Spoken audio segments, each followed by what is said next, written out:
Bonjour les amis, j'espère que vous allez bien. Moi de mon côté, je vais plutôt pas mal. Et aujourd'hui on se retrouve pour parler de Deadpool 3. Ça fait longtemps qu'on en a pas parlé sur la chaîne, depuis le trailer. J'avais fait une grosse vidéo analyse du trailer avec plein de détails cachés, etc. Elle est toujours valable, donc je vous invite à aller la voir si vous avez le temps. Mais là on va vraiment parler des nouvelles news. Et je vais pas parler des rumeurs, parce que honnêtement ça m'intéresse pas. Et puis je les ai presque toutes évoquées en short. Donc si vous voulez avoir ces rumeurs là, bah allez-y. Mais là je veux vraiment parler de ce qui nous a été révélé à la CinemaCon.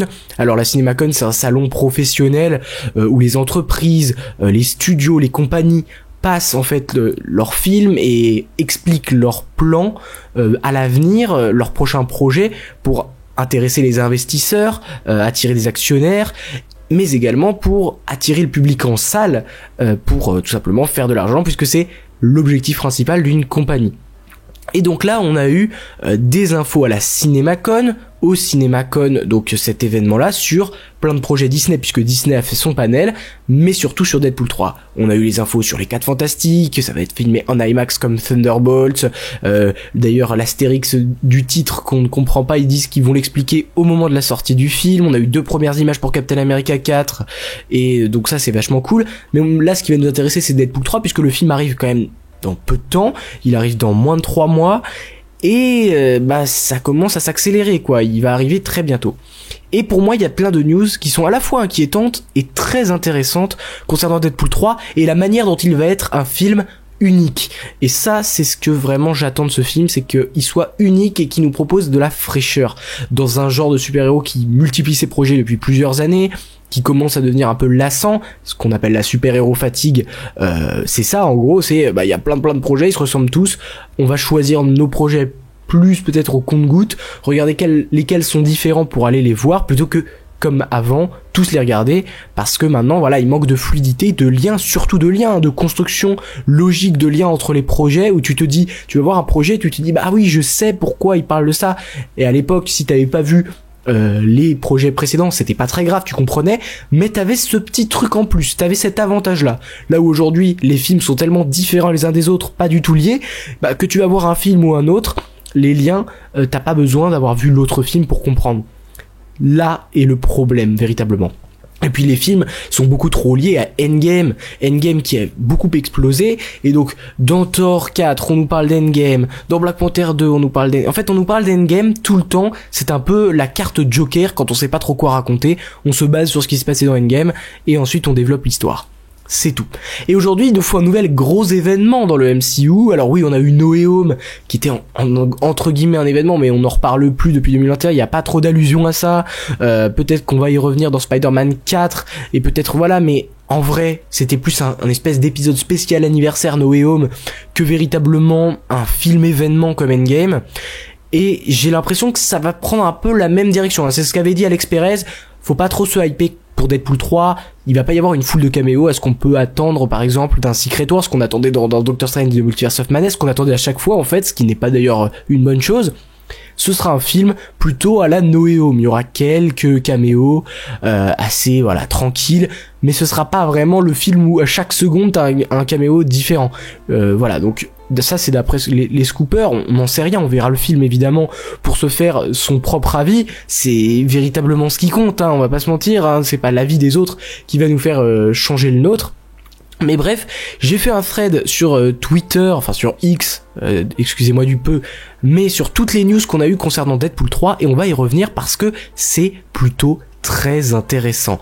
Donc revenons en détail sur toutes les news qu'on a eu à propos de ce projet qui est très hypant, mais qui me fait très peur moi, parce que plus c'est hypant, plus c'est important pour l'univers, plus ça peut être une déception et un échec, ça peut être une surprise, un échec, une bonne satisfaction ou une déception, c'est toujours la même chose, c'est plus il y a d'attente, plus il y a de potentielle déception. Donc d'abord, Kevin Feige il est monté sur scène pour présenter les projets du MCU, donc il y a eu les 4 Fantastiques, Thunderbolts et Captain America 4, qui moi, tous les projets m'intéressent honnêtement, donc ça c'est plutôt sympa, là où des The Marvels, des Ant-Man 3, enfin Ant-Man 3 je l'attendais, mais c'est des films qui en vrai auraient pu avoir une plus grande ampleur.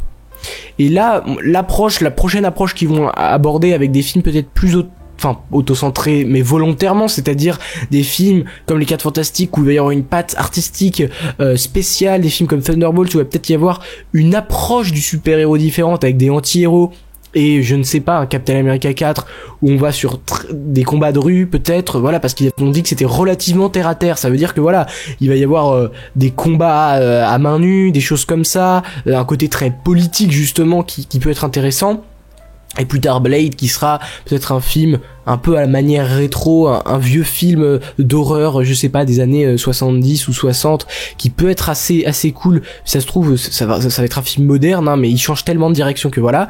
Mais donc, il est monté sur scène pour présenter ses projets. Et donc, il a déclaré à propos de Deadpool 3, c'est putain de génial. La raison pour laquelle je peux le dire, que c'est, donc voilà, c'est parce qu'il est classé R. Classé R, c'est l'équivalent de interdit aux moins de 18 ans, enfin pas interdit mais déconseillé aux moins de 18 ans en France. Enfin, ce sera pas moins de 18 ans en France Deadpool 3, ce sera sûrement, je dirais, moins de 16, déconseillé aux moins de 16 ans, un truc comme ça. Mais c'est beaucoup plus strict, on va dire, cet aspect-là aux États-Unis. Et c'est le premier projet classé R de tout le MCU, premier projet à vocation violente, peut-être grossière, avec des scènes un peu peut-être choquantes, en tout cas pour les enfants. Mais voilà, donc déjà cet objectif-là est plutôt pas mal.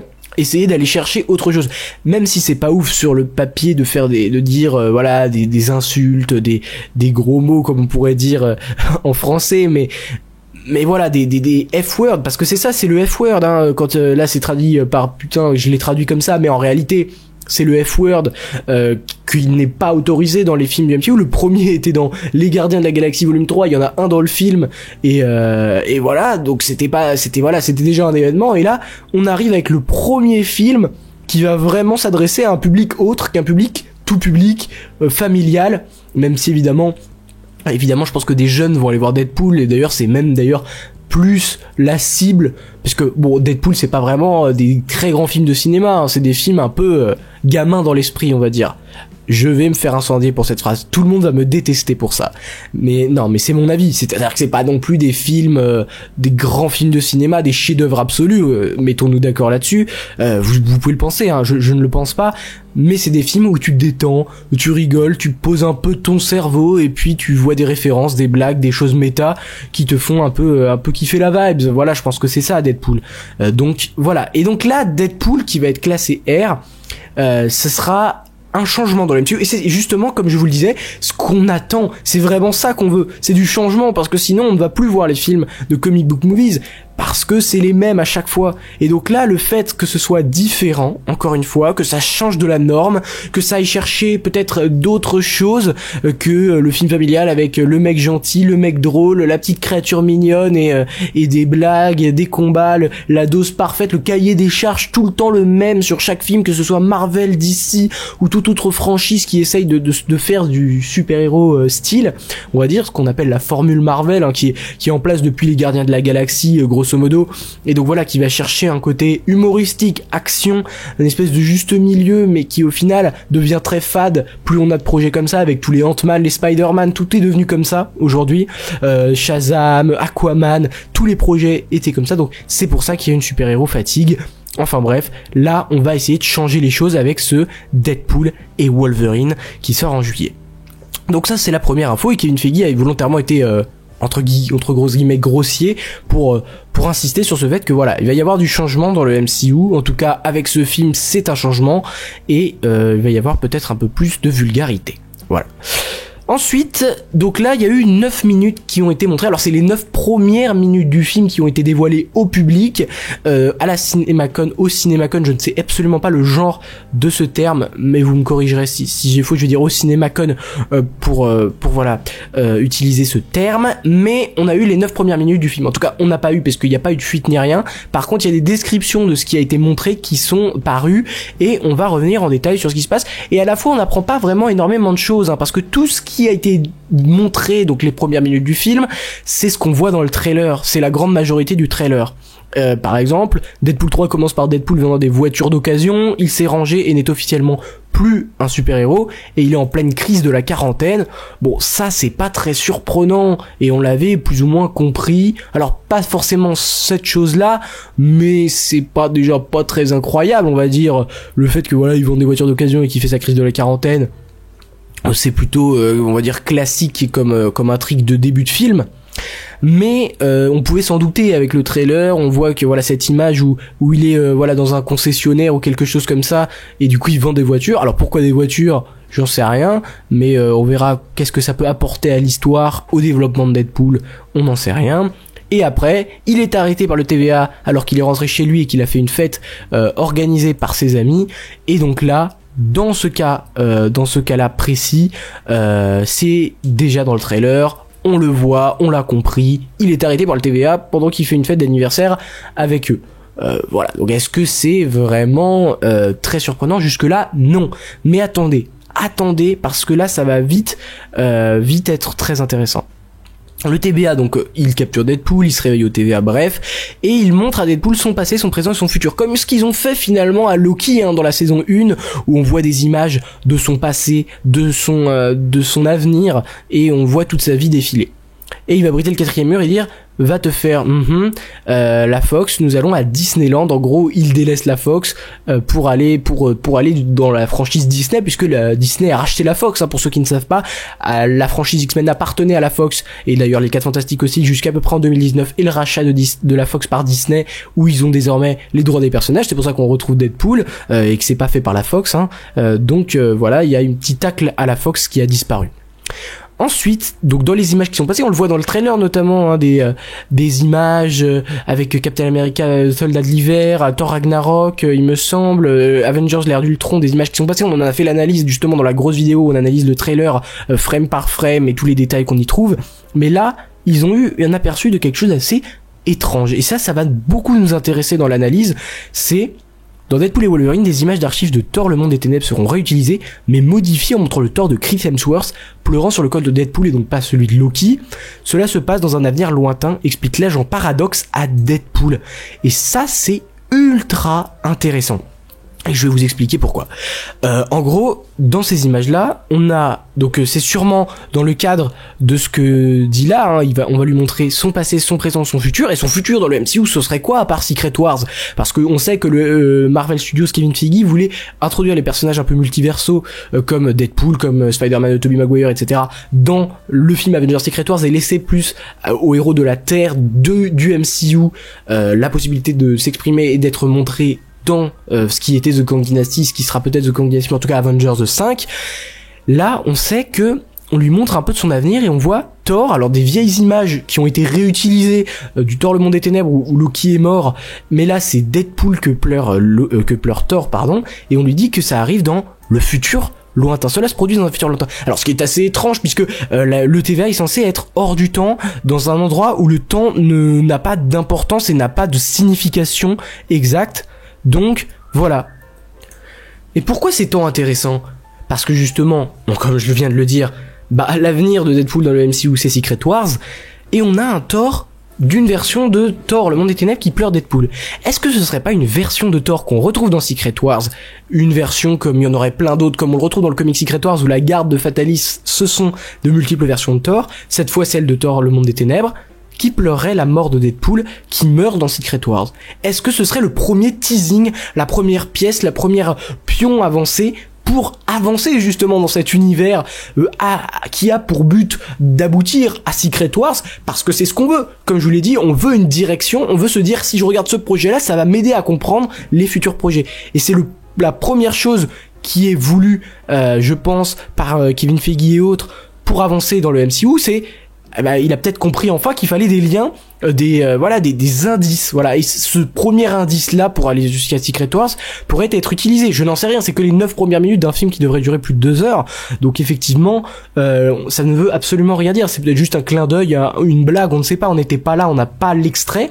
Mais si c'est vraiment un premier degré, un truc qui est censé se passer dans son avenir, bah ça me paraît logique que ça se passe en fait, que tout se mette en place pour qu'au final ça arrive et que Thor, c'est ce qui est très étrange hein, déjà, donc il est dans le film comme à peu près les images qui sont montrées, donc à peu près tous les héros du MCU, mais cette scène arrive vraiment. Si c'était ça, ce serait vraiment absolument incroyable et ça mettrait enfin en place Secret Wars et c'est ce qu'on attend.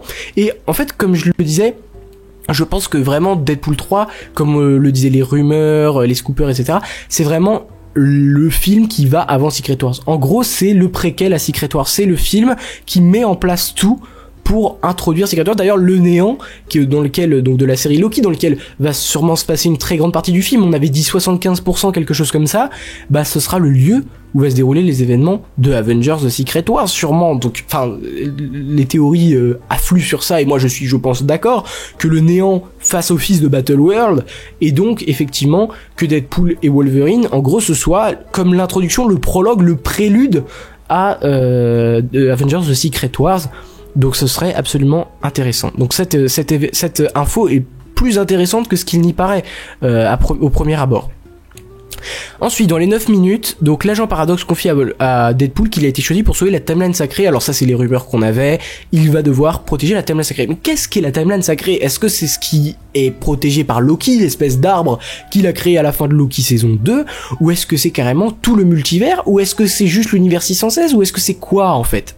Et c'est ce que je veux avec Deadpool et Wolverine, et je le répéterai jamais assez, c'est des explications du multivers de manière très simple, par les mots de Deadpool, peut-être juste ça, mais qu'on fasse comprendre réellement ce qui se passe dans cet univers et dans ce multivers, parce que le multivers est un concept très compliqué et le MCU en parle de manière différente à chaque projet. Donc c'est peut-être le moment d'aplanir tout et de dire voilà, c'est ça et ça le multivers, et maintenant que vous savez les bases, bah allez voir Secret Wars machin, vous comprendrez. C'est ce que je veux, c'est vraiment une explication, et puis c'est vraiment le projet où tu peux avoir du multivers puisqu'ils viennent d'un autre univers, celui des X-Men. C'est le moment, si tu veux vraiment introduire Deadpool dans ton univers, c'est le moment d'expliquer le multivers. C'est ce que j'attendais déjà avec Doctor Strange du Multiverse of Madness, qui a sous-exploité le multivers en réalité, même si j'aime beaucoup le film, mais il ne parle, c'est pas The Multiverse of Madness, c'est Wanda in the Multiverse, c'est pas la même chose, et pareil, No Way Home, c'est ce que j'attendais avec No Way Home, c'est ce qu'on n'a pas eu avec No Way Home. C'est ce que j'attendais avec Quantumania, c'est ce qu'on n'a pas eu avec Quantumania, et au final, c'est ce que j'attendais de Loki aussi. C'est qu'on sache tout, qu'on comprenne tout, qu'il n'y ait pas d'ambiguïté, et malheureusement, il y en a, c'est le seul défaut de la série Loki, c'est qu'il y a plein de choses à remettre en question. Et que chacun a son interprétation différente de ce multivers-là, de l'univers Marvel, de l'univers cinématographique du MCU, parce que c'est très compliqué le multivers de manière générale, parce que il peut être remis en question dans chacun de ses aspects, puisque ça veut dire que si t'as ce personnage là, tu peux l'avoir 20 000 fois, pourquoi t'as que Loki dans le néant alors qu'il y a plein d'autres personnages qui devraient l'être? Voilà, je veux des réponses à des questions simples et qui à la fois sont assez compliquées dans l'idée. Mais donc ensuite, dans le film Deadpool et Wolverine, Wade Wilson dit que la cocaïne est la seule limite que Feige impose. J'espère que je serai pas strike pour ça, cette phrase, mais elle est, je trouve, intrigante et impactante.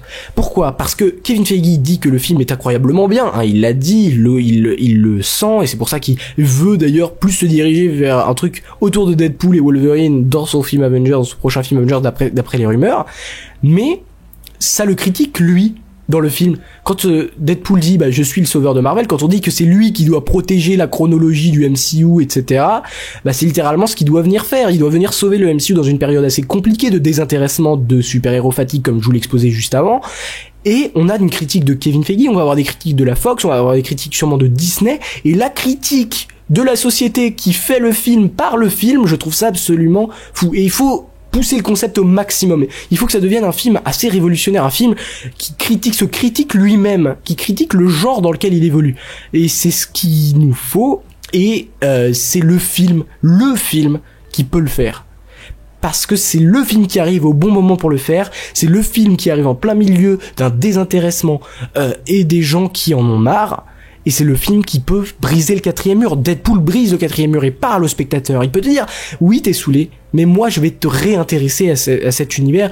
Avec ce film-là, tu vas revenir avec nous. En fait, c'est le personnage qui peut faire, entre guillemets, le lien entre les studios et les spectateurs. Parler directement aux spectateurs avec finalement les mots des studios et à la fois accepter ses défauts et permettre d'aller vers ses qualités.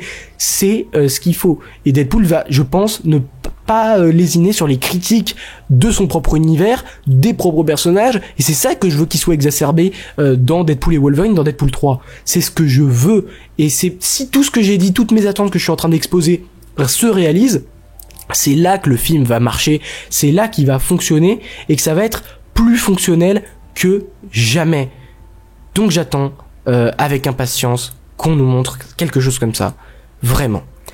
Ensuite, donc on a eu une petite vidéo exclusive au CinemaCon montrant Hugh Jackman et donc le Wolverine de Hugh Jackman et Deadpool de Ryan Reynolds en costume. On n'a toujours pas eu on a eu une image officielle qui est juste là, qui est magnifique d'ailleurs. Quel costume de fou pour Wolverine. J'ai jamais vu un costume autant comics accurate et qui arrive à être incroyable. D'ailleurs, celui de Deadpool l'est également, très très beau. Mais c'est pas le sujet. D'ailleurs, équipe créative, superbe travail, vraiment beaucoup de soutien, de compétences, de félicitations à cette partie de l'équipe là, parce que les costumes ont l'air d'être vraiment qualitatifs. Et voilà, donc durant le panel, on a eu une vidéo exclusive avec Wolverine de Hugh Jackman et Ryan Reynolds, et dans lesquelles ils ont donc dit qu'il fallait éteindre ses téléphones pendant le cinéma. Bon bref, voilà, c'est pas très intéressant, mais ils mentionnent Secret Wars et dit oui, on sait que Secret Wars arrive, donc vraiment Secret Wars est en train d'être préparé en interne, c'est évident, ils savent que c'est vraiment le film sur lequel ils doivent compter, comme à l'époque Endgame, mais peut-être plus, là c'est vraiment, ils dépendent tellement de ce film en fait actuellement, et donc voilà, ça va être vraiment ça.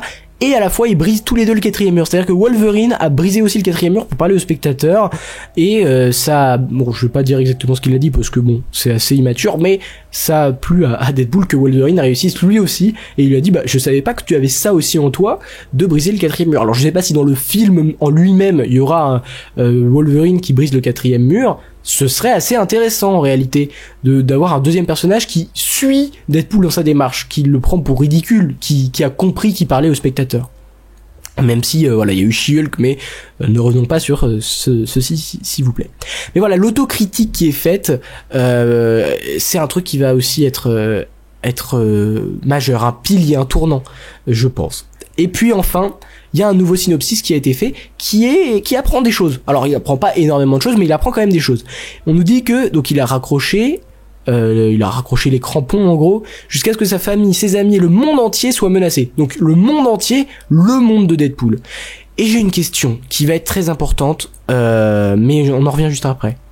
Il fait équipe avec un Wolverine réticent, donc c'est pas forcément la version des films X-Men si c'est un Wolverine, et pas Wolverine tout court, attention, pour lutter pour leur survie et finalement leur héritage, et ça peut être assez fou. Héritage, alors à voir ce qu'ils veulent entendre par héritage, mais ça peut être vraiment sympa. Mais maintenant je vais avoir un problème avec ça. Si tout le monde est menacé, et même, alors c'est le côté voyage dans le temps, le problème. Parce que on va essayer de lier, c'est la suite. Alors, même si justement Sean Levy a dit que ce serait pas un Deadpool 3, clairement c'est la suite de Deadpool 2, et à la fois la suite, ça continue le MCU, je pense.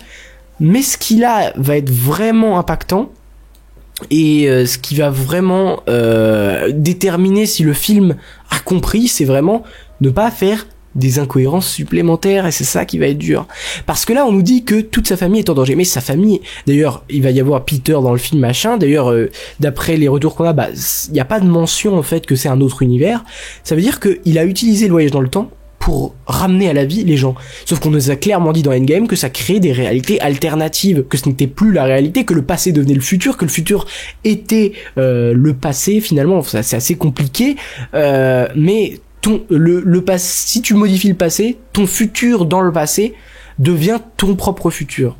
Donc, c'est trop compliqué, mais en gros, ça crée des réalités alternatives, comme on l'a vu dans Endgame, où en fait, ça n'impacte pas la réalité d'origine. Mais alors pourquoi c'est toujours le même univers où il est avec ses potes, sa famille et tout ça? Ça crée une incohérence scénaristique. S'il est allé dans le temps pour sauver les gens, il aurait dû créer d'autres réalités. À chaque fois qu'il sauve quelqu'un, il crée une réalité, ce qui fait qu'il peut jamais être dans la même réalité que tous ses potes. C'est ça la question. C'est ça la problématique. Et il va falloir qu'il y ait une réponse. Et ça va être tout l'enjeu de ce film. C'est réussir à nous expliquer des trucs sans créer de nouvelles incohérences. Ça va être vraiment et pour moi, alors je vais le dire en toute franchise. Et puis, moi j'aime pas donner un avis sur un film avant la sortie de ce dernier film. Donc je vais être absolument objectif sur Deadpool 3. Si le film est mauvais, je le dirai. Si le film est bon, je le dirai. Si le film est nuancé, s'il y a des qualités et des défauts, je le dirai également. Je décidais de pas déterminer à l'avance que le film allait être une dinguerie. J'ai décidé de pas déterminer à l'avance que le film allait être nul. Par contre, je vais le juger à l'instant T, quand je vais le voir, je vais juger vraiment réellement sa qualité, ses défauts, et je ne serai pas influencé par la hype qu'il y a eu autour comme je l'étais avec No Way Home, et ça a été très dur de m'en défaire. D'ailleurs, tout ce qui est fanservice ne m'intéressera pas dans le film, hein. C'est vraiment le côté explication et avancée du multivers et de l'univers partagé qui va être intéressante. Et enfin, j'ai ce problème-là de me dire, est-ce qu'ils vont pas se planter ? Est-ce qu'ils vont pas se planter parce que toucher au multivers encore, pas comme ils l'ont fait à chaque fois, ça a été désastreux. Est-ce que ça va pas être une épine dans le pied ? Est-ce qu'ils vont pas essayer d'expliquer quelque chose qui va créer d'encore plus d'incohérences ? Par exemple, s'ils fixent une règle définitive gravée dans le marbre, est-ce que ça va pas aller à l'encontre de la série Loki ? Est-ce que ça va pas aller à l'encontre de quelque chose qu'on nous dit dans Multiverse of Madness ? Est-ce qu'ils savent vraiment, les scénaristes qui ont écrit Deadpool 3, comment en interne ils expliquaient déjà avant le multivers ? Parce que à ce qui paraît, les gens par exemple qui ont écrit Multiverse of Madness n'avaient pas, donc on en a parlé avec DeviantPro dans un podcast sur tout ce qui arrive à l'univers Marvel en ce moment. N'hésitez pas à aller le voir, hein. Je sais pas, quand vous allez faire votre sport, quand vous voulez vous endormir, quand voilà vous avez une petite pause, que vous voulez vous détendre, on a fait un podcast à écouter, voilà, de 1 heure, près de 2 heures, hein, sur tout l'univers Marvel et tout ce qui lui arrive. Donc n'hésitez pas, ça me ferait extrêmement plaisir. Mais les scénaristes de Multiverse of Madness n'avaient pas connaissance de ce qu'avaient fait les scénaristes de WandaVision.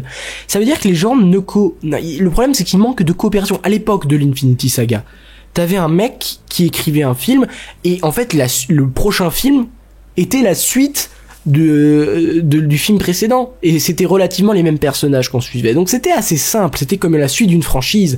Sauf que là, on a des personnages qui sont dans d'autres franchises, qui sont dans des séries, qui sont dans des films.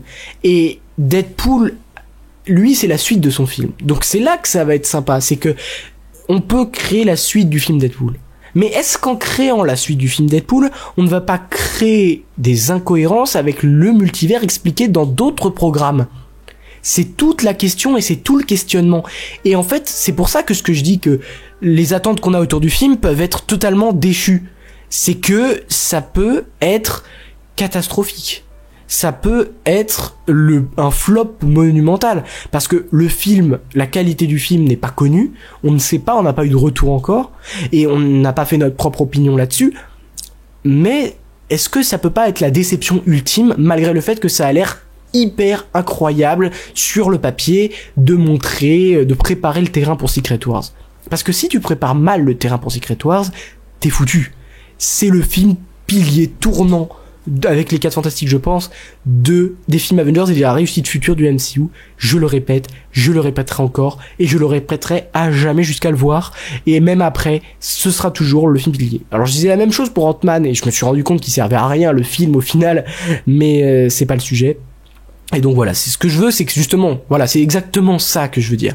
Je ne veux pas que le film Deadpool et Wolverine devienne Ant-Man et la guêpe Quantumania. C'est-à-dire un film sur lequel on a énormément d'attentes et au final, après l'avoir vu, on se dit, il servait à quoi ? C'était un film assez random, c'était un film assez bizarre, mais un film qui avait énormément de potentiel, mais qui a gâché tout son potentiel. C'est justement ce que je veux pas pour ce film. Ce que je veux pour ce film, c'est que les gens soient à l'unanimité, un peu à la Dune 2. Alors évidemment, ça sera jamais aussi autant qualitatif que Dune 2 parce que c'est Sean Levy, c'est pas non plus Denis Villeneuve, hein, le mec. C'est des acteurs. Alors j'adore Hugh Jackman, mais Ryan Reynolds, c'est pas un acteur qui va être très profond, hein. Son personnage ne va pas forcément être te faire rire et pleurer dans le même film, donc ce sera pas un Dune 2, ce sera pas des Logan par exemple, mais ça peut être un effet No Way Home mais version meilleure.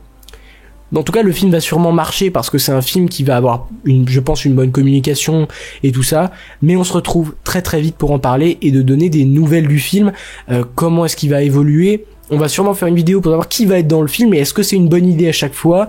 Je pense que je ferai ça en juillet parce que juste avant la sortie du film, grosso modo, ce serait sympa.